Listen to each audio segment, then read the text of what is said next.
राधा वल्लभ श्री हरिवंश। आज हमारे श्रीमद् भागवत का 61वां पाठ है, जिसमें कि प्रकृति पुरुष के विवेक से मोक्ष प्राप्ति का वर्णन। श्री भगवान कहते हैं, माता जी, जिस तरह जल में प्रतिबिंबित सूर्य के साथ जल के शीतलता, चंचलता आदि गुणों का संबंध नहीं होता,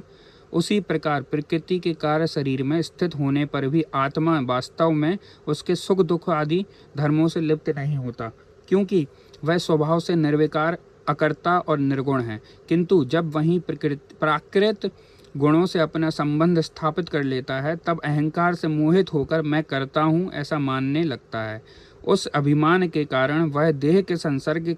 से किए हुए पुण्य पाप रूप कर्मों के दोष से अपनी स्वाधीनता और शांति खो बैठता है तथा उत्तम, मध्यम और नीच योनियों में उत्पन्न होकर संसार चक्र में घूमने लगता है। जिस प्रकार स्वप्न में भय शोक आदि का कोई कारण न होने पर भी स्वप्न के पदार्थों में आस्था हो जाने के कारण दुख उठाना पड़ता है, उसी प्रकार भय शोक, अहम मम एवं जन्म मरण आदि रूप संसार की कोई सत्ता न होने पर भी अविज्ञावश विषयों का चिंतन करते रहने से जीव का संसार चक्र कभी निवृत्त नहीं होता। इसलिए बुद्धिमान मनुष्य को उचित है कि असन मार्ग विषय चिंतन में फंसे हुए चित्त को तीव्र भक्ति योग और वैराग्य के द्वारा धीरे धीरे अपने बस में लाएं। यमादि योग साधनाओं के द्वारा श्रद्धा पूर्वक अभ्यास चित्त को बार बार एकाग्र करते हुए मुझ में सच्चा भाव रखने, मेरी कथा श्रवण करने में, समस्त प्राणियों में समभाव रखने, किसी और से बैर न करने, आसक्ति के त्याग, ब्रह्मचर्य, मौन व्रत और बलिष्ठ अर्थात भगवान को समर्पित किए हुए स्वधर्म से जैसे ऐसी स्थिति प्राप्त हो गई है कि प्रारब्ध के अनुसार जो कुछ मिल जाता है उसी में संतुष्ट रहता है, परिमित भोजन करता है, सदा एकांत में रहता है, शांत स्वभाव है, सबका मित्र है, दयालु और धैर्यवान है।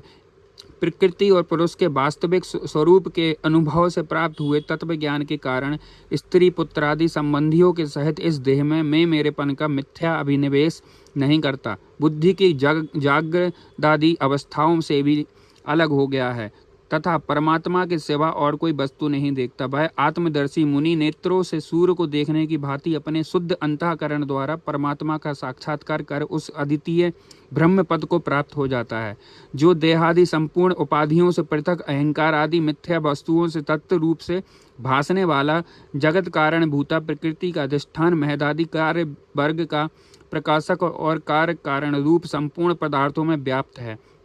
जिस प्रकार जल में पड़ा हुआ सूर्य का प्रतिबिंब दीवाल पर पड़े हुए अपने आभास के संबंध से देखा जाता है और जल में दिखने वाले प्रतिबिंब से आकाश का स्थित सूर्य का ज्ञान होता है, उसी प्रकार वैकाशिक आदि भेद से तीन प्रकार का अहंकार देह, इंद्रियां और मन में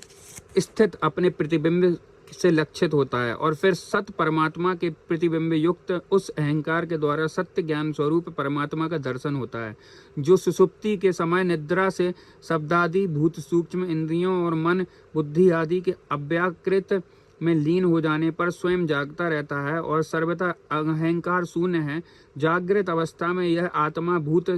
सूक्ष्म आदि दृश्य वर्ग के दृष्ट रूप से स्पष्ट अनुभव में आता है, किंतु सुषुप्ति के समय अपने उपाधिभूत अहंकार का नाश होने से वह भ्रमवश अपने को ही नष्ट हुआ मान लेता है। और जिस प्रकार धन का नाश हो जाने पर मनुष्य अपने को भी नष्ट हुआ मानकर अत्यंत व्याकुल हो जाता है, उसी प्रकार वह भी अत्यंत विवश होकर नष्टवत हो जाता है। माता जी, इन सब बातों को मनन करके विवेकी पुरुष अपने आत्मा का अनुभव कर लेता है, जो अहंकार के सहित संपूर्ण तत्वों का अधिष्ठान और प्रकाशक है। देवहूति ने पूछा, प्रभु, पुरुष और प्रकृति दोनों ही नित्य और एक दूसरे के आश्रय में रहने वाले हैं, इसलिए प्रकृति तो पुरुषों को भी छोड़ ही नहीं सकती। ब्राह्मण, जिस प्रकार गंध और पृथ्वी तथा रस और जल की पृथक पृथक स्थिति नहीं हो सकती, उसी प्रकार पुरुष और प्रकृति भी एक दूसरे को छोड़कर नहीं रह सकते। अंततः जिनके आश्रय से अकर्ता पुरुष को यह कर्म बंधन प्राप्त हुआ है, उन प्रकृति के गुणों के रहते हुए उसे कैवल्य पद कैसे प्राप्त होगा? यदि तत्वों का विचार करने से कभी यह संसार बंधन का तीव्र भय निवृत्त हो भी जाए, तो भी उसके निमित्त भूत प्राकृत गुणों का अभाव न होने से वह भय फिर उपस्थित हो सकता है। श्री भगवान ने कहा, माताजी, जिस प्रकार अग्नि का उत्पत्ति स्थान अरण्य अपने से ही उत्पन्न अग्नि से जलकर भस्म हो जाती है, उसी प्रकार निष्काम भाव से किए हुए स्वधर्म पालन द्वारा अंतःकरण शुद्ध होने से बहुत समय तक भागवत कथा श्रवण द्वारा पुष्ट हुई मेरी तीव्र भक्ति से तत्व साक्षात्कार कराने वाले ज्ञान से प्रबल वैराग्य से व्रत नियमादि के सहित किए हुए ध्यानाभ्यास से और चित्त की प्रगाढ़ एकाग्रता से पुरुष की प्रकृति अविज्ञा दिन रात क्षीण होती हुई धीरे धीरे लीन हो जाती है। फिर नित्य प्रति दोष दिखने से भोग कर त्यागी हुई वह प्रकृति अपने स्वरूप में स्थित और स्वतंत्र बंधन मुक्त हुए उस पुरुष का भी कुछ भी नहीं बिगाड़ सकती। जैसे सोए हुए पुरुष को स्वप्न में कितने ही अनर्थों का अनुभव करना पड़ता है, किंतु जग जाने पर उसे उन स्वप्न के अनुभवों से किसी प्रकार का मोह नहीं होता, उसी प्रकार जिसे तत्व ज्ञान हो गया है और जो निरंतर मुझ में ही मन लगाए रहता है, उस आत्माराम मुनि का प्रकृति कुछ भी नहीं बिगाड़ सकती। जब मनुष्य अनेकों जन्मों में बहुत समय तक इस प्रकार आत्मचिंतन में ही निमग्न रहता है, तब उसे ब्रह्मलोक प्रयत्न सभी प्रकार के भोगों से वैराग्य हो जाता है। मेरा वह धैर्यवान भक्त मेरी ही महती कृपा से तत्व ज्ञान प्राप्त करके आत्मानुभव के द्वारा सारे संशयों से मुक्त हो जाता है और फिर लिंग देह का नाश होने पर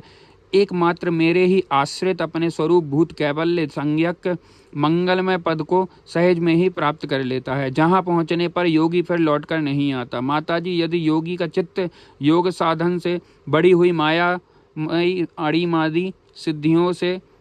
जिनकी प्राप्ति का योग के सिवा दूसरा कोई साधन नहीं फंसता, तो उसे मेरा अविनाशी परम पद प्राप्त होता है, जहाँ मृत्यु की कुछ भी दाल नहीं गलती। श्री कृष्णाम चरण अस्तु। राधे राधे।